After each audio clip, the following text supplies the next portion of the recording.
ये तो हम सभी को पता है कि इंडिया का एक कॉन्स्टिट्यूशन है और वो 26 जनवरी 1950 को लागू हुआ था, जिसे हम रिपब्लिक डे के रूप में मनाते हैं। लेकिन इस चैप्टर में हम पढ़ेंगे कि आखिर ये कॉन्स्टिट्यूशन होता क्या है और इसके फंक्शंस क्या हैं। साथ में हम ये भी देखेंगे कि इंडिया का जो कॉन्स्टिट्यूशन है वो बना कैसे।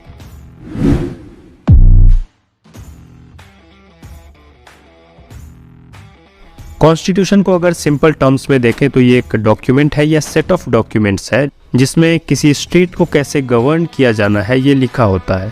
स्टेट का मतलब है कोई भी पॉलिटिकल ऑर्गेनाइजेशन जिसकी एक डेफिनिट टेरिटरी हो और वो सॉवरेन हो, यानी उस पर किसी और का कंट्रोल ना हो। फॉर एग्जाम्पल इंडिया भी एक स्टेट ही है। इस चैप्टर में कॉन्स्टिट्यूशन के 5 फंक्शंस दिए गए हैं। पहला फंक्शन है कि ये कोऑर्डिनेशन और एश्योरेंस प्रोवाइड करता है। सपोज एक लार्ज ग्रुप है जिसमें काफ़ी डाइवर्सिटी है, डिफरेंट रिलीजन्स, डिफरेंट प्रोफेशंस और डिफरेंट एबिलिटीज़ के लोग हैं, कुछ रिच है तो कुछ पुअर है। तो अगर इन सब के लिए एक सेट ऑफ बेसिक रूल्स नहीं होगा तो इनके बीच किसी भी मैटर को लेकर कन्फ्लिक्ट या डिस्प्यूट बहुत बढ़ जाएगा, क्योंकि हर मैटर में डिफरेंट लोगों के पास डिफरेंट आंसर्स होंगे। इसलिए कॉन्स्टिट्यूशन होने से पूरे ग्रुप को एक सेट ऑफ बेसिक रूल्स का पता होता है, जिससे एक मिनिमल कोऑर्डिनेशन बना रहता है। अब अगर किसी के पास ये एश्योरेंस ना हो कि दूसरे भी इन रूल्स को फॉलो करेंगे तो वो खुद भी इन रूल्स को फॉलो नहीं करेगा।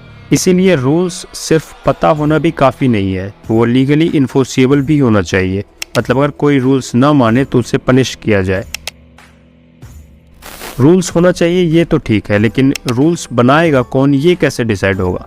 तो कॉन्स्टिट्यूशन का सेकेंड फंक्शन है ये बताना कि डिसीजन मेकिंग पावर किसके पास है। इंडिया के केस में कॉन्स्टिट्यूशन ने ये पावर पार्लियामेंट को दिया है, जिसके मेंबर्स कॉमन पब्लिक के द्वारा चुने जाते हैं। अब अगर पार्लियामेंट बिल्कुल अनफेयर लॉज बनाने लगे तो क्या? जैसे गवर्नमेंट कभी भी किसी को भी अरेस्ट कर सकती है, या आप किसी पर्टिकुलर कलर का ही कपड़ा पहन सकते हैं, या किसी पर्टिकुलर रिलीजन को ही फॉलो कर सकते हैं, या स्किन कलर या जेंडर के बेस पे डिस्क्रिमिनेशन, इस तरह के नियम, तो क्या?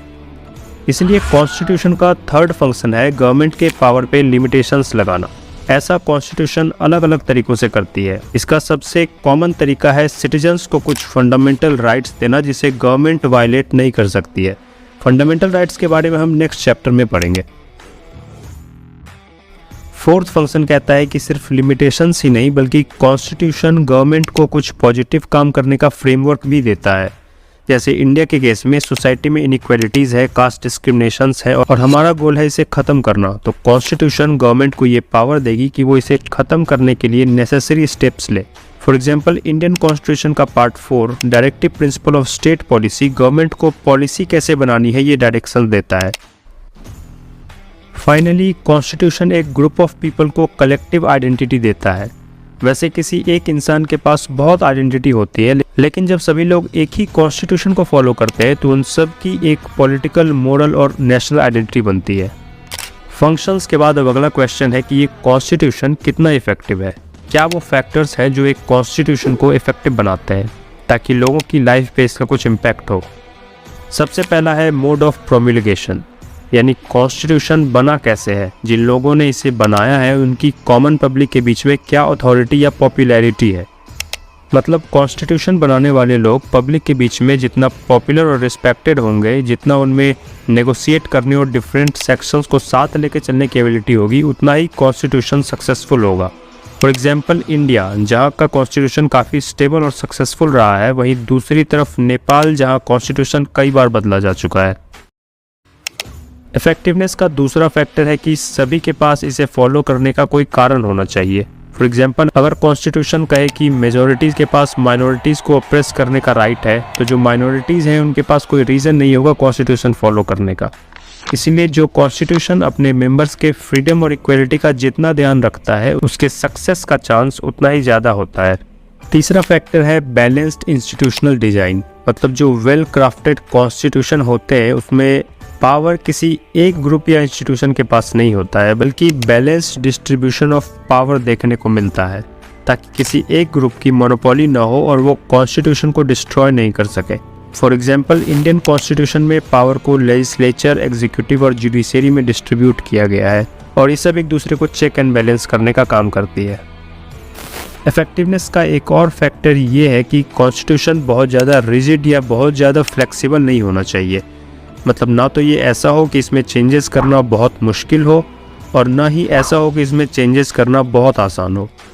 एक सक्सेसफुल कॉन्स्टिट्यूशन वो है जो अपने कोर वैल्यूज़ को प्रिजर्व भी करता हो और न्यू सर्कमस्टांसेस के अकॉर्डिंग अडेप्ट करना भी जानता हो। For example constitution of India, इसीलिए इसे लिविंग डॉक्यूमेंट भी कहते हैं। इंडिया का कॉन्स्टिट्यूशन बनाने के लिए एक कॉन्स्टिट्यूएंट असेंबली बनाई गई थी और इसके मेंबर्स को उस समय के प्रोविंशियल लेजिस्लेटिव असेंबलीज़ के मेंबर के द्वारा चुना गया था। ये प्रोविंशियल लेजिस्लेटिव असेंबलीज़ कुछ वैसा ही था जैसे अभी की स्टेट लेजिस्लेटिव असेंबलीज़ होती हैं।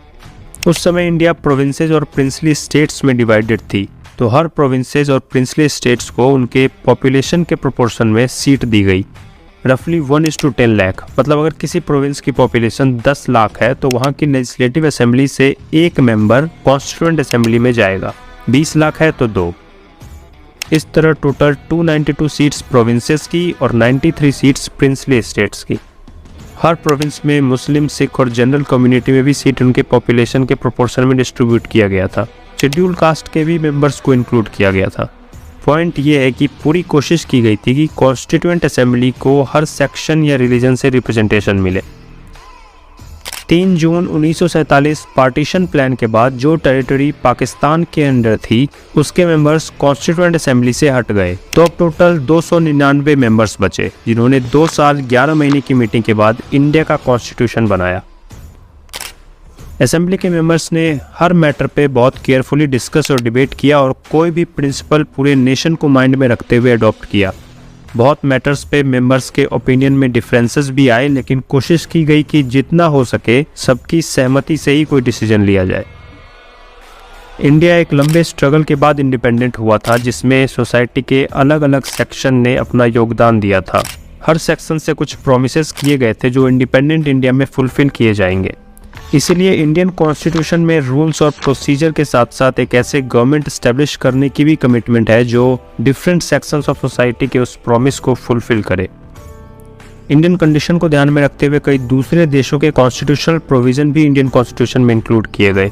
फॉर एग्जांपल यूएस के कॉन्स्टिट्यूशन से फंडामेंटल राइट्स, ब्रिटिश कॉन्स्टिट्यूशन से parliamentary form of government, English constitution से directive principles of state policy.